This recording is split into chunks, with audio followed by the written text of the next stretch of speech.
then please do subscribe and don't forget to hit this bell icon. Who has been recently named as the MD and CEO of NCDEX? इनमें से कौन MD and CEO बने NCDEX के? MD is Managing Director, CEO Chief Executive Officer, तो वो है अरुण रस्ते. अरुण रस्ते, ठीक है.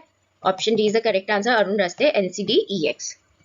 So NCDEX का फुल फॉर्म देख लो, the national commodity and derivative exchange. This is the full form, the national commodity and derivatives exchange. He has been appointed Arun Raste as the managing director and CEO for the next 5 years. अगले 5 साल के लिए इनको MD and CEO बनाया है.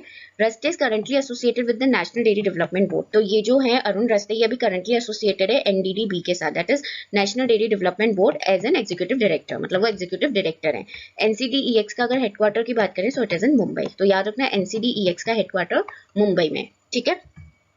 पहला question है, RBI kept the tenure of MD, CEO and whole-time director of private sector banks at how much and the upper age limit for these posts will be how much? तो RBI जो reserve bank of India है उसने एक cap लगा दिया, मतलब एक fix tenure कर दिया है managing director, chief executive officer and whole time director का प्राइवेट सेक्टर बैंक्स में. तो आपको बताना है वो टेन्योर कितने का, मतलब कितने टाइम तक वो रह सकते हैं इन पोस्ट पे, और जो अपर एज लिमिट है इन पोस्ट के लिए वो कितनी कर दी है, मतलब आफ्टर दैट लिमिट वो ये पोस्ट नहीं ले सकते MD, CEO और होल टाइम डायरेक्टर की. So the correct answer is option E, 15 years and 70 years. यानी कि 15 साल तो वो है कि एक मतलब मैक्सिमम टेन्योर है जो मैनेजिंग डायरेक्टर, CEO और होल टाइम डायरेक्टर है प्राइवेट सेक्टर बैंक्स के, ये रह सकते हैं 15 साल तक, ठीक है. वो तो हो गया आपका कैप टेन्योर पे, ठीक है. और जो अपर एज लिमिट है इन पोस्ट के लिए वो है 70 years. मतलब if someone who is more than 70 years तो वो इन पोस्ट के लिए नहीं है. तो अपर एज लिमिट है इन पोस्ट की 70 साल, 70 years. Renowned classical vocalist Padma Bhushan Pandit Rajan Mishra died recently. He is an exponent of what? ठीक है, क्लासिकल वोकलिस्ट हैं और पद्म भूषण भी इनको मिल चुका है जिनका नाम है पंडित राजन मिश्रा, ठीक है. उनकी हाल ही में डेथ हो गई है. तो आपको बताना है वो किस फील्ड, मतलब किस जो क्लासिकल वोकलिस्ट है वो किसके वो थे. He is an exponent of what? तो वो थे ख्याल, ख्याल करके जो होता है ना म्यूजिक, दैट, ठीक है. तो क्वेश्चन ये भी आ सकता है आपका कि पंडित राजन मिश्रा को इनमें से कौन सा पुरस्कार मिला है. तो याद रखना पद्म भूषण. ये भी आ सकता है कि पंडित राजन मिश्रा किस फील्ड से एसोसिएटेड थे. तो याद रखना वोकलिस्ट, ठीक है. और किसके? सो क्लासिकल वोकलिस्ट, ठीक है. तो क्वेश्चन इस तरीके से इन फॉर्म्स में भी आ सकते हैं, ठीक है. Who are the two who bagged the Best Actor and Best Actress awards at the 93rd Academy Award Ceremony? 93rd Academy Award Ceremony में किन दो को, मतलब बेस्ट एक्टर और बेस्ट एक्ट्रेस अवार्ड किसको मिला, ठीक है. सो बेस्ट एक्टर तो मिला है एंथनी हॉपकिंस को और बेस्ट एक्ट्रेस मिला है फ्रांसिस मैकडॉर्मेंट को. फ्रांसिस मैकडॉर्मेंट को बेस्ट एक्ट्रेस और बेस्ट एक्टर मिला है Anthony Hopkins. Option is the correct answer. याद रखना अकेडमी अवार्ड्स था, ठीक है, और 93rd एडिशन था. एडिशन इज वेरी इंपॉर्टेंट, आ सकता है. सो 93rd एडिशन. अकेडमी अवार्ड्स के अगर हम सारे वो देखें अवार्ड्स, तो बेस्ट पिक्चर मिला है नोमैडलैंड को बेस्ट पिक्चर का अवार्ड मिला है. बेस्ट डायरेक्टर को मिला है क्लोई जाओ को, जो कि नोमैडलैंड के लिए मिला है, ठीक है. तो बेस्ट डायरेक्टर भी नोमैडलैंड के डायरेक्टर चॉइस जाओ को मिला है. बेस्ट एक्ट्रेस अभी आपको बता ही दिया था, फ्रांसिस मैकडॉर्मेंट को, उनको भी नोमैडलैंड के लिए ही अवार्ड मिला है, सेम मूवी के लिए. बेस्ट एक्टर मिला है एंथनी हॉपकिंस, जो कि अभी बताया था. उनको जो अवार्ड मिला है मूवी के लिए उसका नाम है द फादर, ठीक है. याद रखना मूवीज पूछ ली जा सकती है कि किस मूवी के लिए मिला है, तो the father. Best supporting actress मिला है योन ह्यू जंग को, मिनारी, ठीक है. योन ह्यू जंग को मिला है मिनारी मूवी के लिए. और बेस्ट सपोर्टिंग एक्टर मिला है डैनियल कैलुआ, किसके लिए? जुडास करके मूवी है, द ब्लैक मसीहा, ठीक है. तो याद रखना the important ones are best picture, ठीक है. बेस्ट डायरेक्टर में आपसे डेफिनेटली पूछ लिया जा सकता है किस मूवी के लिए. So as you can see best director best picture सब एक ही है. बेस्ट एक्ट्रेस में पूछ लिया जा सकता है नाम, तो डेफिनेटली मूवी भी पूछ ली जा सकती है. सेम विद बेस्ट एक्टर की नाम और मूवी दोनों पूछ ली जा सकती है, ठीक है. Jagdish Khattar passed away recently. He was associated with which of the following automotive sales and service companies? Jagdish Khattar उनकी हाल ही में डेथ हो गई है. तो आपको बताना है वो इनमें से कौन सी ऑटोमोटिव सेल्स और सर्विस कंपनी के साथ जुड़े हुए थे, ठीक है. So the answer is Maruti Suzuki India, option B. वो मारुति सुजुकी इंडिया के साथ जुड़े हुए थे जगदीश खट्टर. क्वेश्चन ये भी आ सकता है कि जगदीश खट्टर जो थे वो किस टाइप की कंपनी के साथ जुड़े हुए थे, ठीक है. तो याद रखना automotive sales and service company, automobile company के साथ वो जुड़े हुए थे बेसिकली, इतना याद रखना. Which of the following multinational company teamed up with various industries and NGOs to avail more oxygen under Mission Vayu? So इनमें से कौन सी MNC है, यानी कि मल्टीनेशनल कंपनी है जिसने बहुत सारी इंडस्ट्रीज और NGOs, नॉन गवर्नमेंट ऑर्गेनाइजेशंस के साथ टाई अप करा है, टीम अप करा है ज्यादा से ज्यादा ऑक्सीजन अवेल करने के लिए, किस मिशन के अंदर? वायु मिशन के अंदर. So that is Amazon, option C. तो वो कंपनी है अमेजन.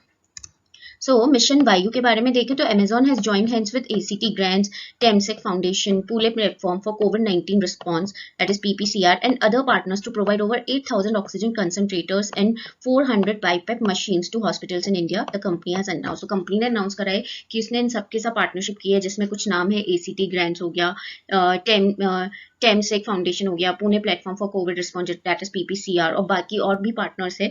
ठीक है, 8,000 तो ऑक्सीजन कंसंट्रेटर्स कोविड के लिए और 500 बाईपैप मशीन्स के लिए हॉस्पिटल के साथ टीम अप करा है बेसिकली कंपनी ने। ठीक है, अमेजॉन ने।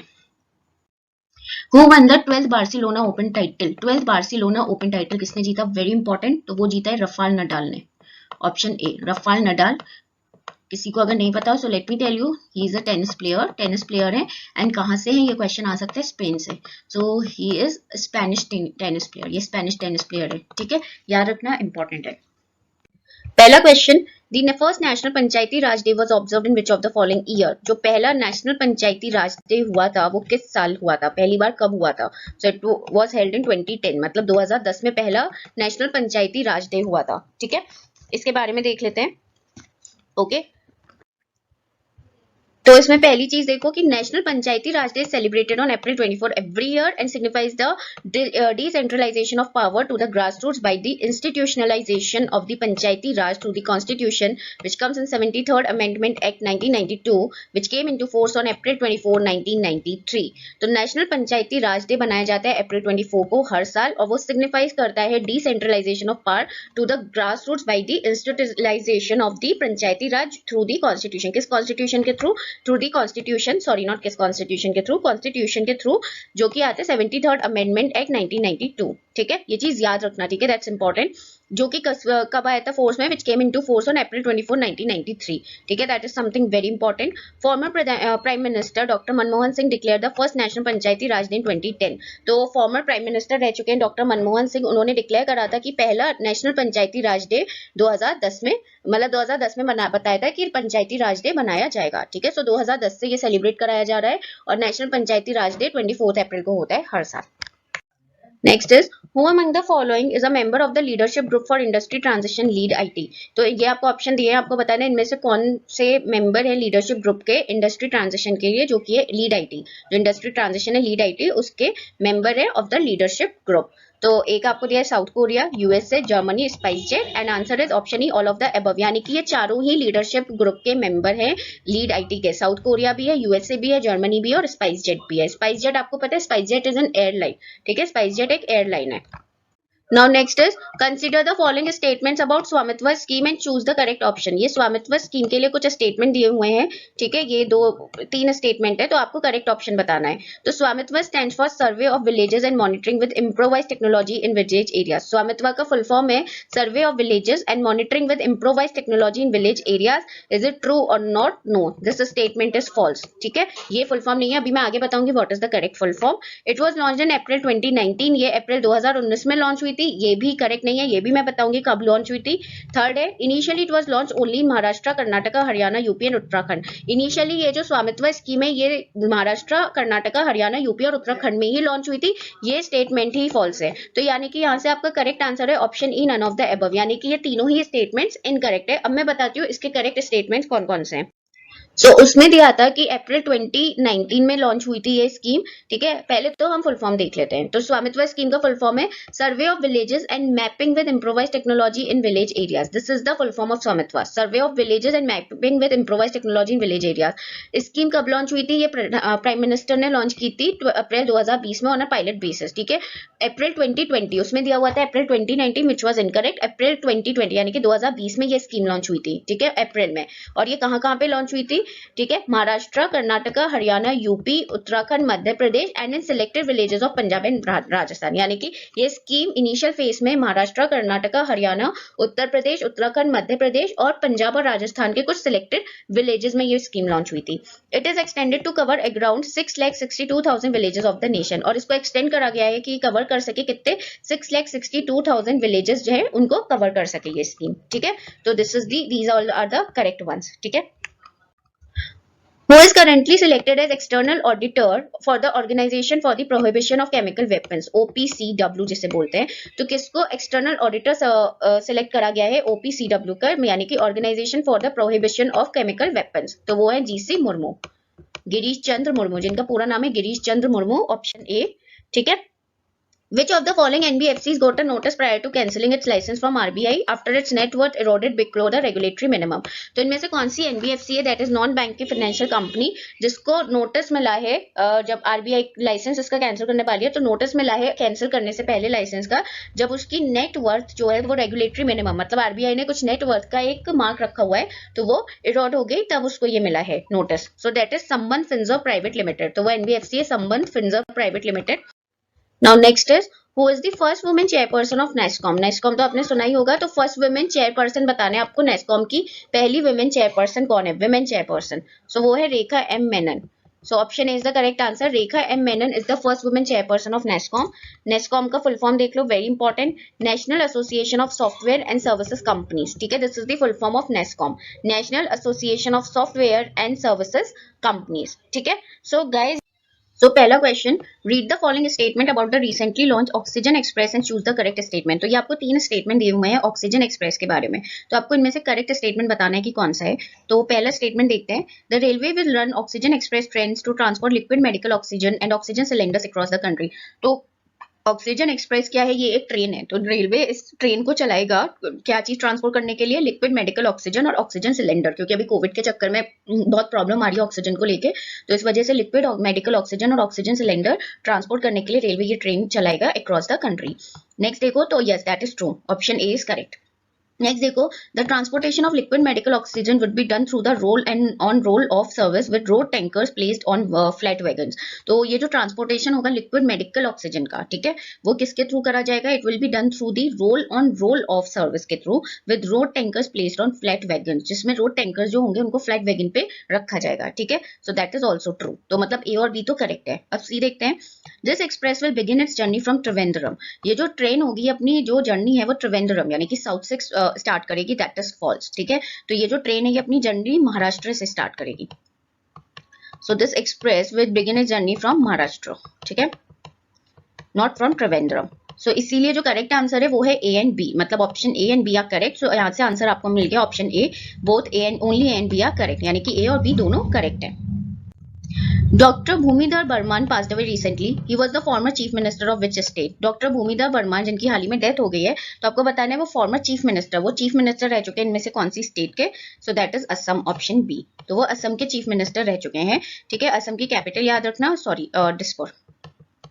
जब भी असम आते हैं always tell the capital of Assam, क्योंकि काफी लोगों को असम की कैपिटल गुवाहाटी का वो रहता है, इसीलिए always tell the capital of Assam and that is Dispur, not Guwahati. Who is the first women referee from India to officiate in international hockey matches? इनमें से कौन सी पहली women referee है इंडिया से जिन्होंने officiate करा international hockey matches में, in international hockey matches first women referee, तो वो है अनुपमा पुचीमंदा। अनुपमा पुचीमंदा है उनका नाम, ठीक है, first women referee from India. So India's first ever international hockey women hockey referee Anupama Puchimanda passed away due to COVID, तो उनकी कोविड के चलते डेथ हो गई है। ठीक है, सो गाइज इसीलिए आपको बोला जा रहा है प्लीज स्टे एट होम, ठीक है, एंड सिचुएशन बहुत ज्यादा ग्रिम है अभी, तो आपका घर रहना अच्छा है। ठीक है, so try until unless it's very important, आप कहीं काम करते हैं, कहीं आपको जाना है, देन वहां पे आप जाइए बट सारे प्रिकॉशंस के साथ। बट अगर आप काम नहीं करते कहीं and you are at home, तो प्लीज बी एट होम और सिर्फ एसेंशियल सर्विसेज के लिए बाहर जाइए। ठीक है, next, she started a career as an international hockey umpire in 2004, तो उन्होंने अपना 2004 में करियर स्टार्ट करा था इंटरनेशनल हॉकी एम्पायर से, and was the first women referee from India to officiate in international hockey matches. She was selected by the international hockey federation as one of the youngest umpires among 10 men and women in the world। तो IHF जो होता है international hockey federation ने उनको world का 10 men और women में, मतलब टोटल 10 men और women में इनको one of the youngest umpires choose करा गया था इंटरनेशनल हॉकी फेडरेशन में। ठीक है, Name the Indian swimmer who set a new national record in the 50-meter backstrokes at Uzbekistan Open Swimming। तो इनमें से कौन से इंडियन स्विमर हैं जिन्होंने नेशनल रिकॉर्ड बनाया है, नया नेशनल रिकॉर्ड बनाया है, किसमें, 50 मीटर बैक स्ट्रोक्स, कहाँ पे, एट उज्बेकिस्तान ओपन स्विमिंग में। सो वो है श्रीहरि नटराज, ऑप्शन डी। श्री हरि नटराज। अब इस क्वेश्चन का आने का तरीका पता है आपको क्या है? ये क्वेश्चन कैसे आ सकता है? हाई चांसेस क्या है कि ये आ सकता है कि श्री हरि नटराज जो है वो इनमें से कौन से स्पोर्ट्स से एसोसिएटेड है, तो याद रखना स्विमिंग से, ठीक है। साथ ही साथ ये भी आ सकता है कि नया नेशनल रिकॉर्ड कहाँ पे बनाया था 50 मीटर बैक स्ट्रोक्स का, तो याद रखना उज्बेकिस्तान ओपन स्विमिंग में, ठीक है। तो ये 2 क्वेश्चन आ सकते हैं जिसमें हाई चांसेस आर कि श्री हरि नटराज वो कौन से स्पोर्ट्स से एसोसिएटेड है। Gender Samvad event, a joint attempt between which two basically initiative to generate greater awareness on gender related intervention. एक जेंडर संवाद इवेंट हुआ जो कि एक जॉइंट अटेम्प्ट है इनमें से किस दो के बीच में, किस चीज के लिए? To generate greater awareness on gender related intervention. जो जेंडर रिलेटेड चीज है उनमें ग्रेटर अवेयरनेस को जनरेट करने के लिए, ज्यादा अवेयरनेस को जनरेट करने के लिए। So that is option B, DAY NRLM and IWWAGA E, ठीक है। तो इन दोनों में, डे NRLM एंड IWWAGE में, ठीक है। Now what is it? So Greater Samvad event, a joint attempt between DAY NRLM, ठीक है, and initiative for what works to advance women and girls in the economy. What is IWWAGE? Very important. Initiative for what works to advance women and girls in the economy. This is the full form of this. To create a common platform to share experiences emerging from this effort was organized by the Ministry of Rural Development, which comes under Government of India. ठीक है। तो to create a common platform, जहाँ पे लोग एक common platform है जहाँ पे लोग अपने experiences share कर सकते हैं, ठीक है। एंड ये किसने ऑर्गेनाइज कराया? मिनिस्ट्री ऑफ रूरल डेवलपमेंट ने। The attempt is to generate greater awareness on gender related interventions under DAY NRLM across the country and best practices with a focus on hearing voices from the states and the field. So basically वो ये कि अपने experiences, तो voices वगैरह जो भी लोग अपने एक्सपीरियंसेस बताएंगे तो उसके बेसिस पे चीजें वो होंगी, ठीक है। तो उसका है ये, बस याद रखना कि किसने ऑर्गेनाइज करा? Ministry of rural development, that is important.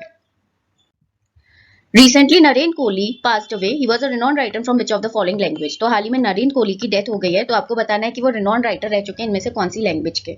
So that is Hindi, option D, Hindi writer थे वो, ठीक है। क्वेश्चन ये भी आ सकता है कि वो कौन सी फील्ड से एसोसिएटेड थे, तो याद रखना राइटर। क्वेश्चन ये डेफिनेटली आ सकता है, तो याद रखना राइटर, और कौन से writer? Hindi writer. Who has been recently appointed as the head of global public policy of Mastercard? इनमें से कौन है जो कि हेड अपॉइंट हुए हैं ग्लोबल पब्लिक पॉलिसी किसके? मास्टरकार्ड के। सो वो है रिचर्ड वर्मा, ऑप्शन ए। तो Richard Verma has been appointed as the head of global public policy of Mastercard. 19 April is observed as, 19 अप्रैल को क्या होता है? दैट इज इंपॉर्टेंट, ठीक है। साथ ही साथ ये बताना है कि 19 अप्रैल को तो जो होता है वो तो है ही, बाकी ये जो डेज है वर्ल्ड किडनी डे और ये सब क्या होता है? तो वर्ल्ड लिवर डे होता है 19 अप्रैल को, याद रखना 19 अप्रैल वर्ल्ड लिवर डे, ठीक है। वर्ल्ड किडनी डे आप याद रखना, it took place in 11th of March. 11th of मार्च को वर्ल्ड किडनी डे होता है। वर्ल्ड आई डोनेशन डे आपका होता है 10th ऑफ जून को, ठीक है, world eye donation day. World diabetes day आपको होता है 10th ऑफ नवंबर को, ठीक है, वर्ल्ड डायबिटीज डे। और वर्ल्ड हेल्थ डे होता है आपका 7th ऑफ अप्रैल को, that is world health day, 7th of April, ठीक है। तो फिर से मैं बता दूं, वर्ल्ड लीवर डे आपका बताया मैंने 19 April, world kidney day 11th of March, world eye donation day 10th of June, world diabetes day 10th of November and world health day that is 7th of April, ठीक है। Next question देखते हैं guys, this is your last question. Recently 40 ISEA hosted by the Ministry of Earth Sciences successfully returned to Cape Town. 40 ISEA is the Indian Scientific Expedition 2. तो हाल ही में 40 ISEA जो कि host करा ministry of earth sciences ने, successfully वो Cape Town वापस आ गया, successfully return to Cape Town, ठीक है। तो आपको बताना है 40 ICEA जो है वो इंडियन साइंटिफिक एक्सपीडिशन है कहाँ तक का? सो दैट इज अंटार्कटिका, ठीक है, option B Antarctica. So it is an Indian scientific expedition to Antarctica. Now what is ISEA? ISEA is Indian scientific expedition to Antarctica, ये तो बता ही दिया, ठीक है। इसका पूरा फुल फॉर्म ही यही है, ठीक है। The Indian scientific expedition to Antarctica successfully return to Cape Town last week after completing a journey of 12,000 nautical miles in 94 days including stopovers the ministry of earth sciences, ठीक है। So last week ही वो वापस आया है, कितनी journey cover करके? 12,000 nautical miles की इन 94 days, याद रखना 94 डेज में, which include stopovers as well, ठीक है। तो ये चीज याद रखना, ये इंपॉर्टेंट है। और ISEA का फुल फॉर्म याद रखना, that is Indian scientific expedition to Antarctica. Now in the comment section you have to tell me who is the current Union Minister of Earth Sciences, ठीक है, you have to tell me in the comment section. पहला question, which among the following has been conferred with the Venice Film Festival's Lifetime Achievement Award 2021? तो इनमें से किसको Venice film festival, Venice which is in Italy, right? Venice is in Italy, तो Venice film festival हुआ था, उसमें life time achievement award 2021 किसको मिला है? तो वो मिला है रॉबर्टो बेनिग्नी, रॉबर्टो बेनिग्नी को ये अवार्ड मिला है। So, Oscar-winning Italian director actor Roberto Benigni of Life of His Beautiful Fame has been honored with the Golden Lion for Lifetime Achievement Award of the 78th International Film Festival, Venice International Film Festival. तो ये Oscar-winning Italian director actor है जिनका नाम है Roberto बेनिग्नी, जिनको fame मिला था life is beautiful करके एक मूवी से, ठीक है. उनको ये गोल्डन लायन मिला है for life time achievement 78th Venice international film festival में. तो यहाँ पे एक इंपॉर्टेंट क्वेश्चन अब ये आ गया कि वेनिस इंटरनेशनल फिल्म फेस्टिवल जो था उसका कौन सा एडिशन हुआ था. वेरी इंपॉर्टेंट क्वेश्चन, तो याद रखना 78th एडिशन, ठीक है. E-Center is an electronic marketplace providing a platform to connect what farmers and buyers. ठीक है, तो E-Center क्या है, ये एक इलेक्ट्रॉनिक मार्केट प्लेस है जिसका जो क्या कर रही है, it is providing a platform, ये एक प्लेटफॉर्म प्रोवाइड कर रही है जिसमें वो बायर और फार्मर्स को कनेक्ट करेगी. So that is aqua farmers and buyers को वो कनेक्ट करेगी, option B. So E-Center is an electronic marketplace providing a platform to connect aqua farmers and buyers. So Minister for Commerce and Industry Piyush Goyal inaugurated E-Center. तो question आ सकता है कि who inaugurated E-Center, तो याद रखना Piyush Goyal, who is the Union Minister for Commerce and Industry. E-Center is an electronic marketplace providing a platform to connect aqua farmers and buyers. ये already बता दिया है. The platform is available in many languages which will help the local population. तो ये जो platform है ये काफी लैंग्वेजेस में अवेलेबल है जो कि लोकल पॉपुलेशन को हेल्प करेगा, because it is available in many languages, not just in Hindi and English. who is the current chairperson of National Green Tribunal, ठीक है, NGT, जिसको हम बोलते हैं NGT, नेशनल ग्रीन ट्रिब्यूनल के आपको करंट चेयरपर्सन बताने हैं, तो वो हैं Justice Adarsh Kumar Goel, option B. So Justice Adarsh Kumar Goel is the current chairperson of NGT, that is National Green Tribunal. According to the National Climate Vulnerability Assessment Report, which of the following is not identified as a state highly vulnerable to climate change? तो National Climate Vulnerability Assessment Report के हिसाब से इनमें से कौन सी state है जिसको highly vulnerable to climate change नहीं बोला गया, मतलब climate change होता है तो ये स्टेट जो है वो बहुत highly vulnerable नहीं है, मतलब बहुत फर्क नहीं पड़ता, it's not that vulnerable. So that is Sikkim, option C. बाकी जो झारखंड, मिजोरम, उड़ीसा, असम, ये सब जो स्टेट्स हैं दे आर लाइक हाईली, मतलब वो क्लाइमेट चेंज पे लाइक हाईली वल्नरेबल है, but Sikkim is not considered या not identified as a state which is highly vulnerable to climate change. So national climate ये तो बता ही दिया. रिपोर्ट का टाइटल याद रखना, that is climate vulnerability assessment for adaptation planning in India using a common framework, ठीक है, ये रिपोर्ट का टाइटल याद रखना, climate vulnerability assessment for adaptation planning in India using a common framework. It was release by the department of science and technology secretary. तो ये किसने release की, ये department of science and technology secretary ने इस report को release किया. It identified Jharkhand, Mizoram, Odisha, Chhattisgarh, Assam, Bihar, Arunachal Pradesh and West Bengal as states highly vulnerable to climate change. Very important. तो इतनी states को, ठीक है, total कितनी states हो गई, सो दे आर टोटल 8 स्टेट्स, तो टोटल 8 स्टेट्स को बोला गया है कि ये हाईली वल्नरेबल है टू क्लाइमेट चेंज, मतलब जब क्लाइमेट चेंज होगा तो दे आर हाईली वल्नरेबल, मतलब इनको सबसे ज्यादा इंपैक्ट होगा. तो 8 स्टेट है, ये नाम याद रखना, झारखंड, मिजोरम, ओडिशा, छत्तीसगढ़, असम, बिहार, अरुणाचल प्रदेश एंड वेस्ट बंगाल, जिसमें नॉर्थ ईस्टर्न स्टेट्स होगी आपकी Assam, Mizoram, Arunachal Pradesh.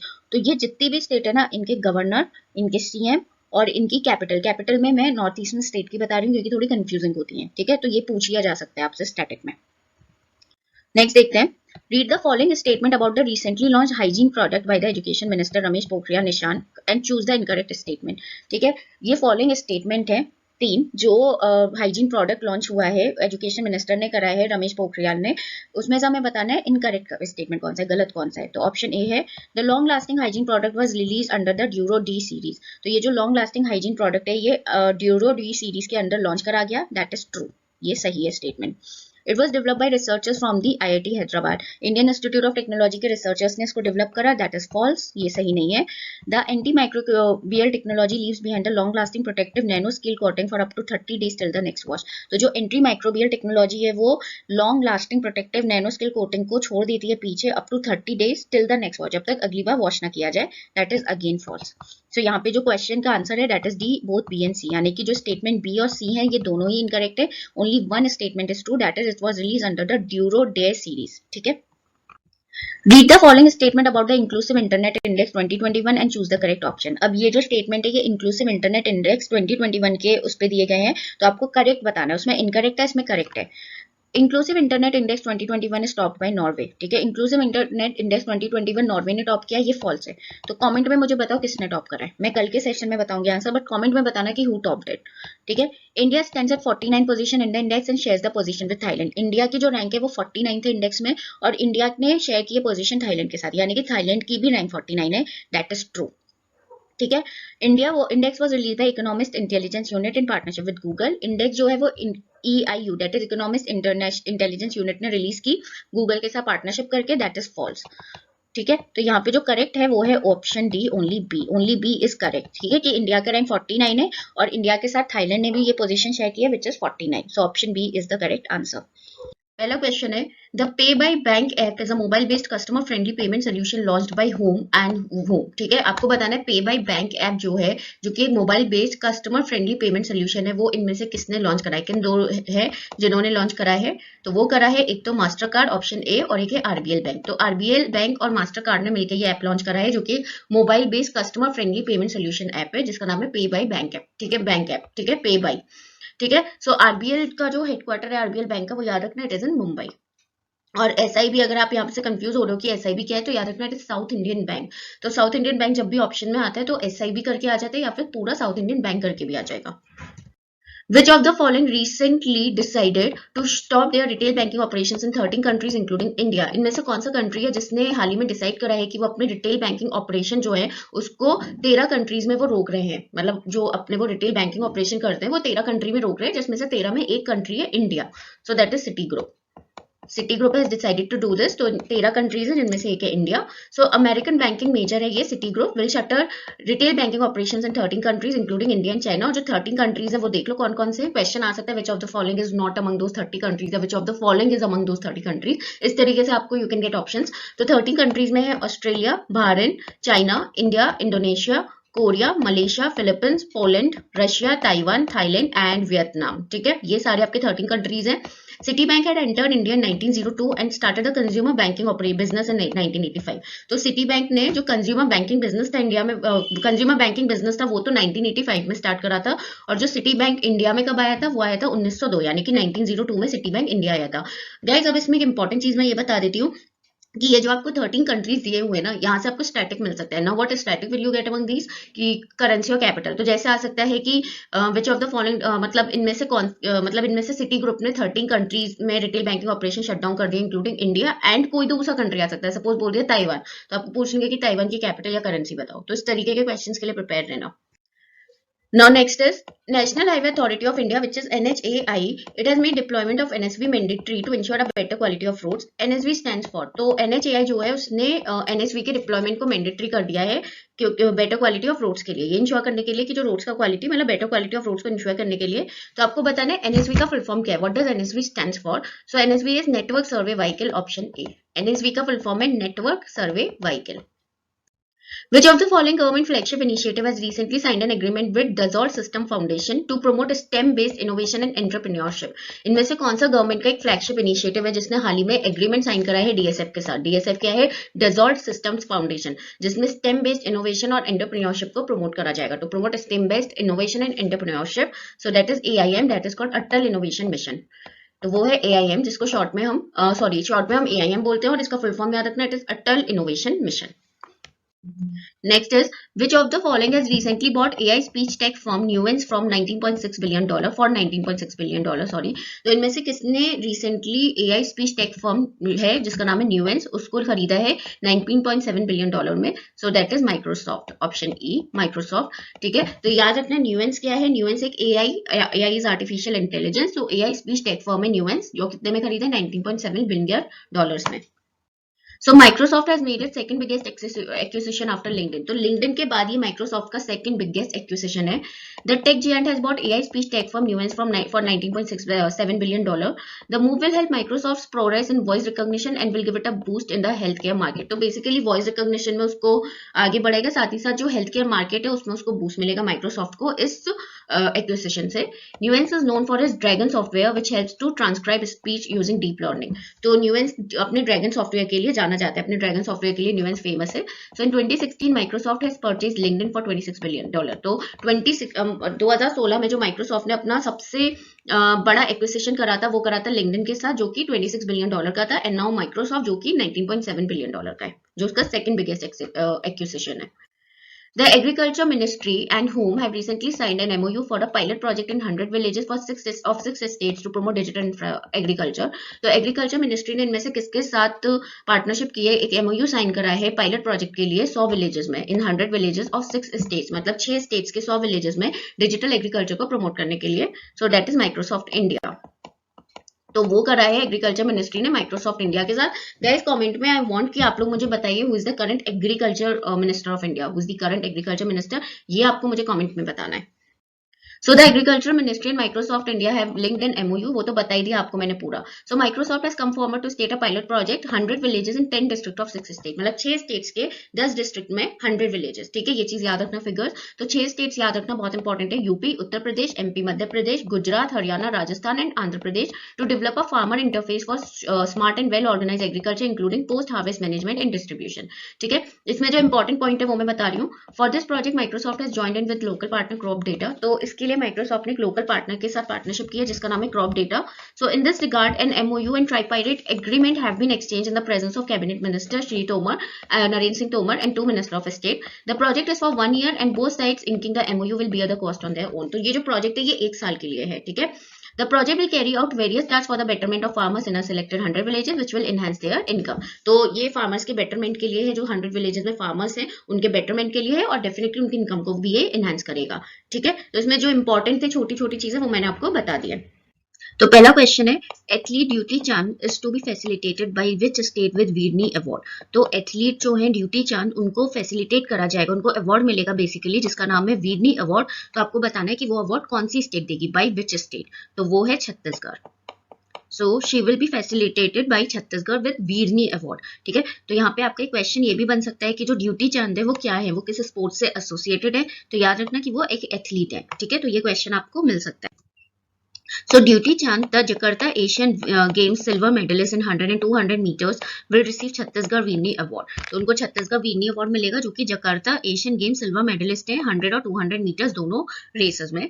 The award instituted by the Chhattisgarh state government. तो ये बेसिकली जो ये जो अवार्ड है वीरनी अवार्ड, ये इंस्टीट्यूट करा था किसने, छत्तीसगढ़ गवर्नमेंट ने, स्टेट गवर्नमेंट ने इसको इंस्टीट्यूट करा था, which recognises contribution of Indian women in different fields including sports. तो ये अवार्ड सिर्फ स्पोर्ट्स में ही नहीं, ये इंडियन वुमेन के डिफरेंट फील्ड्स में कंट्रीब्यूशन जो है उसको रिकॉग्नाइज करता है, उसके लिए वुमेन को अवार्ड देता है जिसमें स्पोर्ट्स भी इंक्लूडेड है. तो वीरनी अवार्ड में ये मत सोचिएगा कि वीरनी अवार्ड का मतलब है कि सिर्फ स्पोर्ट्स के लिए ये मिल रहा है. ये आपके जो वुमेन है उनका कंट्रीब्यूशन डिफरेंट फील्ड्स में उनको अवार्ड मिल रहा है. ठीक है, so in 2019 the Odisha sprinter became the first Indian women to win gold medal at the world university games held in Italy 2021 world athletic in Italy. ठीक है, तो 2019 में 2019 में जो ओडिशा स्प्रिंटर है वो पहली इंडियन वुमेन बनी जिनको गोल्ड मेडल मिला वर्ल्ड यूनिवर्सिटी गेम्स जो कि इटली में हुए थे.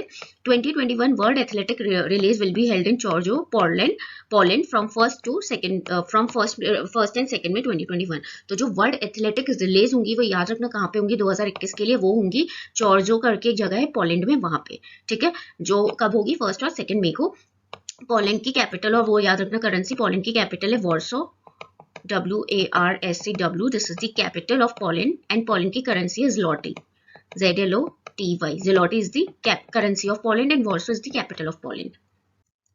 Jeep India has entered into a strategic partnership with which bank to launch Jeep Financial Services. तो Jeep India ने पार्टनरशिप की है किस बैंक के साथ, इनमें से Jeep Financial Services को लॉन्च करने के लिए. So that is yes Axis Bank. ठीक है, तो private sector bank Axis Bank with headquarter in Mumbai. तो Axis, HDFC और ICICI इन तीनों का हेडक्वार्टर मुंबई में है.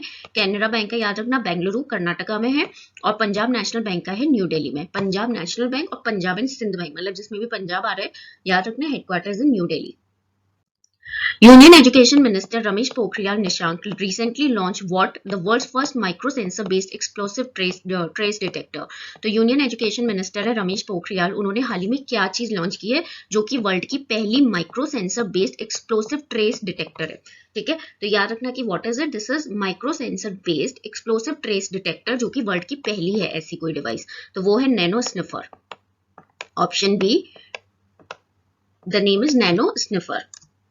So the nano sniffer has been developed by nano sniff technologies. तो नाम से याद आपको समझ में आ जाएगा कि जो नैनो स्निफर है वो एक नैनो स्निफ टेक्नोलॉजीज है, उसने डेवलप करा है, which is an IIT Bombay incubated startup. So basically ये जो नैनो स्निफ टेक्नोलॉजीज है ये आईआईटी बॉम्बे इंक्यूबेटेड स्टार्टअप है, मतलब आईआईटी बॉम्बे के बच्चों ने मिलकर ये स्टार्टअप करा है जो है नैनो स्निफ टेक्नोलॉजी। तो ये उन्होंने लॉन्च किया डिवाइस जिसका नाम है नैनो स्निफर। ठीक है, nano sniffer is 100% made in India product in terms of R&D and manufacturing. तो नैनो स्निफर क्या है, ये 100% मतलब ये जो प्रोडक्ट है ये पूरा मेड इन इंडिया है। अगर R&D रिसर्च एंड डेवलपमेंट और मैन्युफैक्चरिंग की बात करें तो किसी और कंट्री से कोई भी हेल्प नहीं ली गई है, ये मेड इन इंडिया प्रोडक्ट है 100%। ठीक है, Congress MLA Rao Sahib Antapurkar, who had tested positive for COVID-19, passed away. He was from which state? तो कांग्रेस एमएलए रह चुके हैं राव साहब अंतापुरकर, जो कोरोना वायरस मतलब जो कोविड-19 पॉजिटिव टेस्ट हुए थे उनकी डेथ हो गई है। तो आपको बताना है वो किस स्टेट से थे। He was from which state? तो he was from Maharashtra. Option B.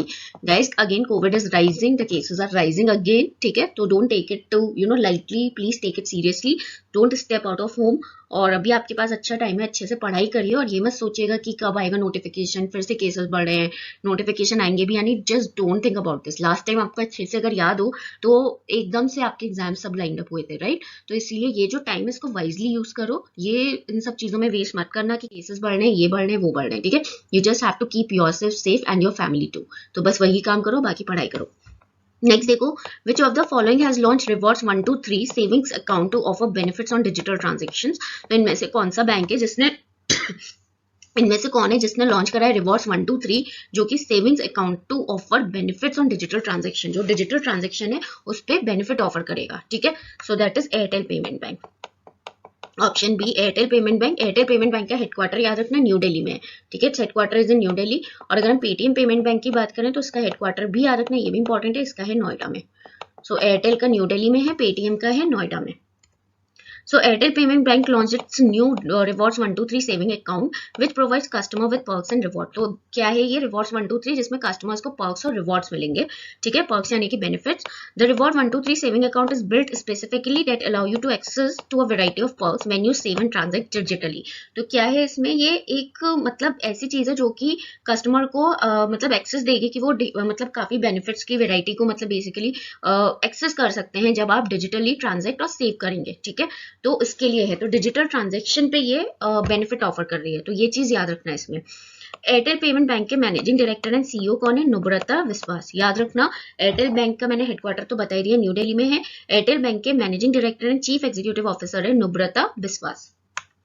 तो first question is Olympian Ahmed Hussain Lala passed away recently, he is associated with which of the following sports. So Olympian रह चुके हैं अहमद हुसैन लाला जिनकी हाल ही में डेथ हो गई है, तो आपको बताना है वो इनमें से किस स्पोर्ट से एसोसिएटेड थे। So he was associated with football, वो फुटबॉल से एसोसिएटेड थे। ठीक है,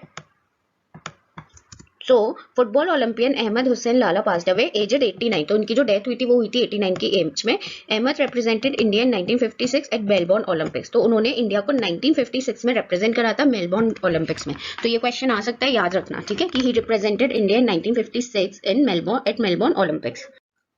Next is India signed an agreement on cities combating plastic entering the marine environment with which of the following nation। तो इंडिया ने एक एग्रीमेंट साइन करा है किस पे? Cities combating plastic entering the marine environment, मतलब जो सिटीज हैं जो मरीन एनवायरमेंट में जो ये प्लास्टिक आ रही है उसको हटा रहे, कॉम्बेट कर रहे हैं प्लास्टिक को जो कि मरीन एनवायरमेंट में एंटर कर रही है।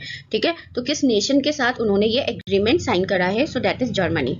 Option B. तो इंडिया ने जर्मनी के साथ ये एग्रीमेंट साइन करा है। ठीक है, cities combating plastic entering the marine environment.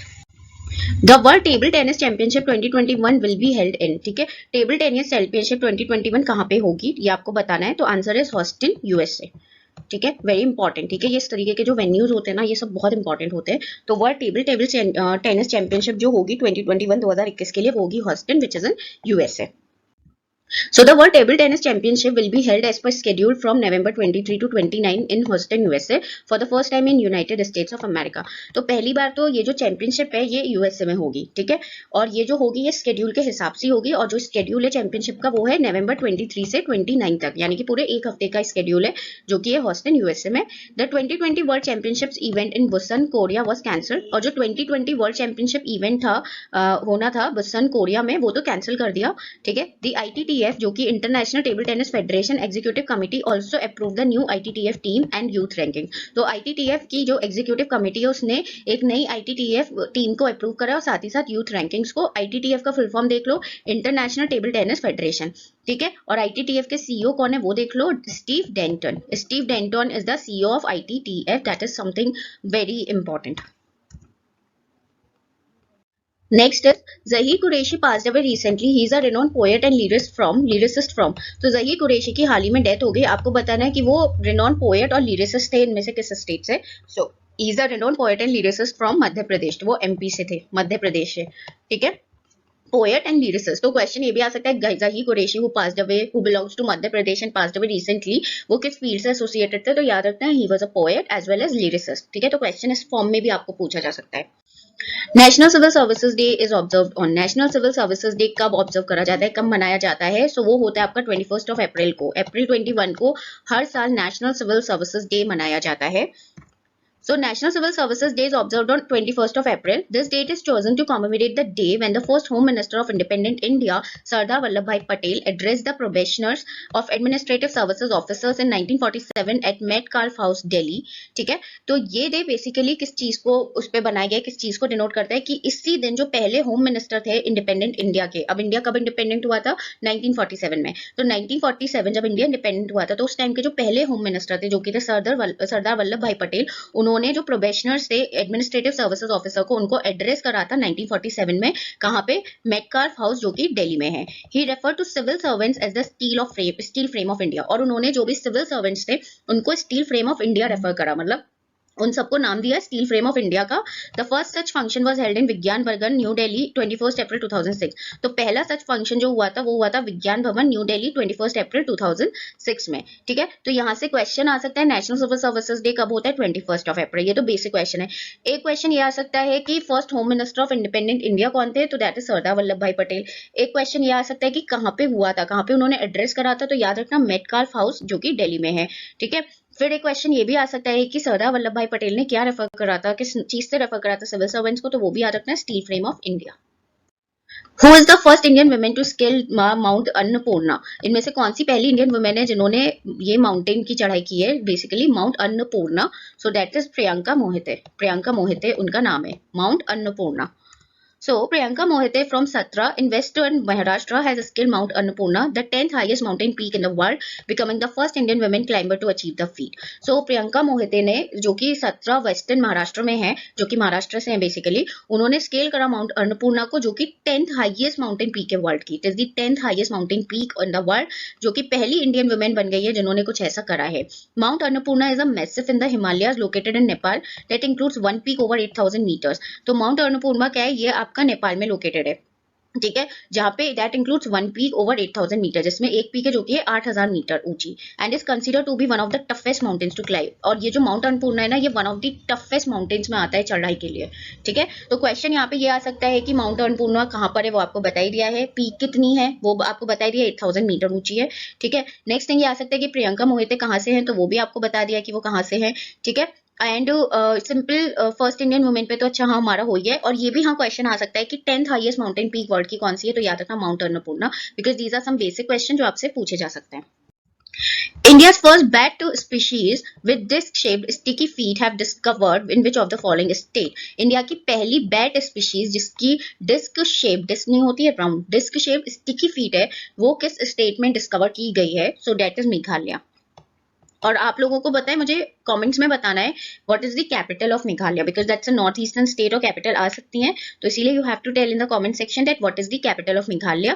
Bat जो होती है, बैट को हम हिंदी में बोलते हैं चिमकादड़, ठीक है। तो चिमकादड़ को हिंदी में हम इंग्लिश में बैट बोलते हैं, वैसे उसको चिमकादड़ बोला जाता है, ठीक है। Name the first political party that has declared the name of the entity which made donations through electoral bonds. पहली political party बताओ जिसने डिक्लेयर करा है नेम एंटिटी का जो कि डोनेशन, which made donations, जिसने डोनेशंस बनाए through electoral bonds, electoral bonds के थ्रू, तो वो है झारखंड मुक्ति मोर्चा। तो the political party is Jharkhand Mukti Morcha. Next is doctor Sudhanshu Kumar Jain passed away, he is a renowned what? Doctor Sudhanshu Kumar Jain जिनकी हाल ही में डेथ हो गई है, वो क्या थे मतलब वो इनमें से किस फील्ड से एसोसिएटेड थे? So he was a renowned botanist, ठीक है, वो बॉटनिस्ट थे। सो इनके बारे में देख लेते हैं. So renowned botanist and former BSI director doctor Sudhanshu Kumar Jain passed away. तो बॉटनिस्ट साथ ही साथ बीएसआई डायरेक्टर भी रह चुके हैं, बीएसआई के director. In 1995 he led the foundation for the institute of ethnobiology. तो 1995 में इन्होंने एक फाउंडेशन ले की थी, एक इंस्टीट्यूट की, जिसका नाम है institute of ethnobiology, which started functioning initially in NBRI Lucknow. जो पहली बार उसने स्टार्ट करा था फंक्शन करना, वो करा था NBRI which is in Lucknow. So doctor Jain was the first Asian to receive the world economics award. तो पहले एशियन रह चुके हैं जिनको वर्ल्ड इकोनॉमिक्स अवार्ड मिला. तो ये क्वेश्चन आ सकता है स्टैटिक में कि पहले एशियन कौन रह चुके हैं वर्ल्ड इकोनॉमिक्स अवार्ड रिसीव करने वाले. तो याद रखना. One of his books on medical plants used as evidence in US courts help India win a popular case of patent of haldi that is turmeric. तो उनकी एक बुक है मेडिकल प्लांट्स पे, मेडिसिनल प्लांट्स पे, जो कि एविडेंस की तरह यूज की गई यूएस कोर्ट्स में, जिसमें इंडिया ने बेसिकली इंडिया का एक पॉपुलर केस था पेटेंट का, जो कि टर्मरिक का था, जिसको हल्दी बोलते हैं हिंदी में. वो केस इंडिया जीत पाया उस बुक की हेल्प से. ठीक है. नेक्स्ट देखो. Water Sports and Adventure Institute of the Indo-Tibetan Border Police recently inaugurated in.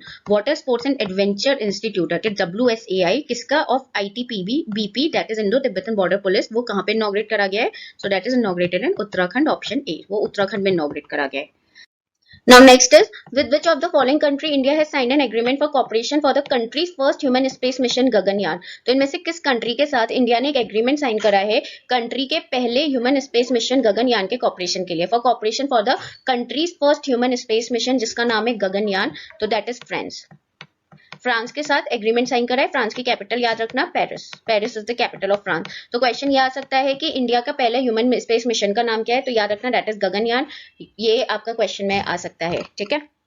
Now next is, which of the following movie has won the best foreign language feature at the Moscow International Film Festival 2021? Moscow International Film Festival 2021 में कौन सी movie इनमें से जिसको best foreign language feature का award मिला है? याद रखना रशिया की कैपिटल है मॉस्को. ठीक है. रशिया की कैपिटल इज मॉस्को. तो answer is Puglya. Puglya movie है जिसको बेस्ट फॉरेन लैंग्वेज फीचर का अवार्ड मिला है मॉस्को इंटरनेशनल फिल्म फेस्टिवल में. तो पुगलिया याद रखना ये एक मराठी फिल्म है. क्वेश्चन डेफिनेटली आ सकता है. मराठी फिल्म है जिसके डायरेक्टर है विनोद सेन पीटर. ठीक है. Puglya revolves around two 10-year-old boys and how the entry of a pug turns their life turns upside down. तो बेसिकली इसमें 10 साल के बच्चे हैं और ये दिखाया कि कैसे एक पग की एंट्री से उनकी लाइफ एकदम चेंज हो जाती है. Vinod Sen Peter is the script writer and also the producer of the film. तो याद रखना विनोद सेन पीटर जो है वो सिर्फ डायरेक्टर नहीं है, वो स्क्रिप्ट राइटर और प्रोड्यूसर भी है फिल्म के. He is not just director, he is also the script writer and producer of the film. So guys, here we are done with this session. Hope you like the session. Hit the like button if you like the session. Don't forget to share with your friends. And yes, please don't forget to subscribe the channel. Do hit the bell icon. कुछ description box के top पे और comments में link pin है. Please do check those links and please don't forget to check those links.